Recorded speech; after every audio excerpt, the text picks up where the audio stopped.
Hello, everyone. This is Tim. This month, we're reading The Making of America. And I'm going to read you the Bill of Rights. It's a simple thing, but some people may not know it, or may need a refresher on it, or may need to know clarity what it actually says. So, the Bill of Rights in brief. Like the Declaration of Independence and the main text of the Constitution, the Bill of Rights has not only served Americans well, but has also been employed as a guide for democracies around the world in defining the relationships between citizens, their government, and the rule of law. Many of the hot button issues that divide Americans in the 21st century, from freedom of speech to prayer in the schools to gun control, are addressed in this document, which is now more than 2 centuries old. First Amendment. In unmistakably clear language, Congress shall make no law. This powerful amendment guarantees 6 basic liberties.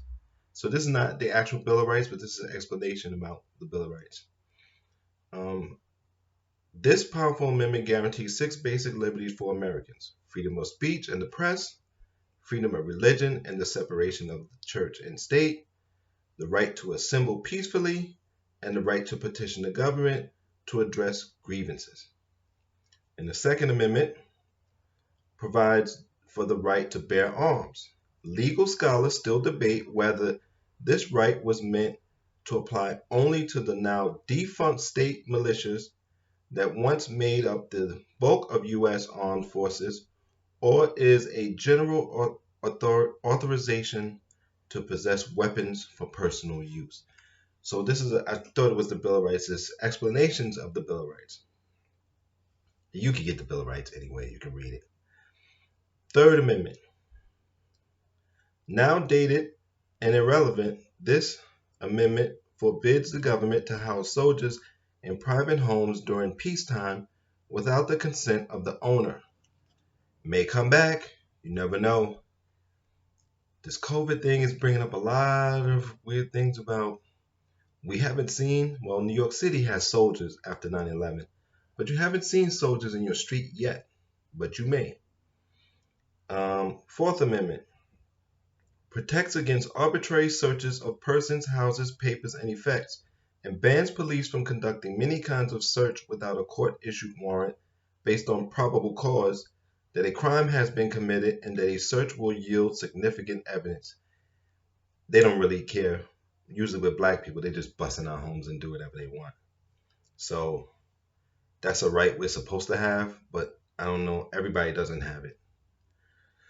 Fifth Amendment, granting all citizens the right to due process of law. This amendment guarantees that Americans can't be put on trial for a major crime until a grand jury has indicted them, that prosecutors can't try citizens again for the same crime after a prior acquittal, and that the government can't force a citizen to testify against himself.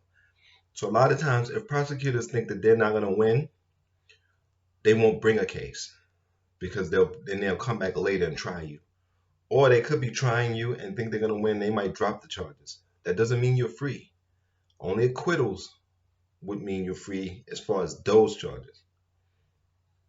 Okay. Sixth Amendment ensures that those accused of serious crimes have a right to review the charges, to be represented by legal counsel, and to be tried before an impartial jury in a proceeding that is swift, public, and near the location of the offense. Also ensures the right to confront and question witnesses. We don't really get good lawyers if you don't have money, so you get lawyers but not good ones. Trying someone close to where the offense happened can be bad in a way. If a lot of attention has been attention on the case, jury pools can be corrupted. Also, I'm not sure if there's any impartial people, because to be impartial, you have to be very thoughtful. And Americans are just very conditioned by media. So I'm not sure you would ever get an impartial person or a person that cares about law. Seventh Amendment extends the right of a trial by jury to civil cases in which the value in controversy shall exceed $20. Interesting. Eighth Amendment limits the government's ability to punish. Bails and fines cannot be excessive, and punishments cannot be cruel and unusual. Well, life for black men is cruel and unusual, but that's another thing for another time. Acknowledges that the Ninth Amendment acknowledges that the list of rights contained in the first 8 amendments is not all inclusive and establishes that the people retain other unspecified rights not mentioned in the Constitution. And the 10th Amendment reserves every right or power not prohibited by the Constitution but not specifically granted to the federal government.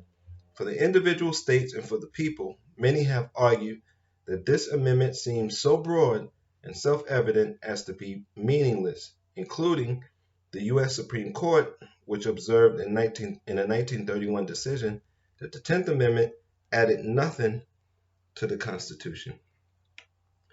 As we can see with this corona thing, different states are doing different things. So states are breaking away more and more as our federal government just becomes weaker and weaker.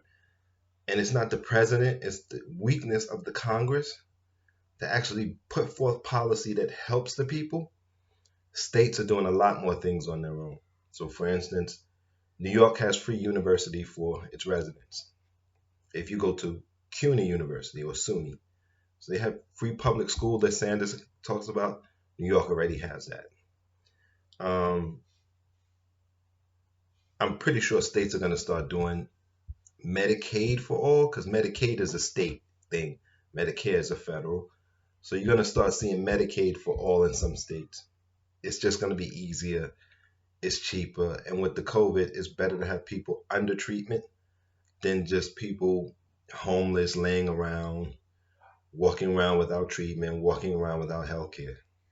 So that was explanations of the Bill of Rights. And you can get the Bill of Rights anywhere.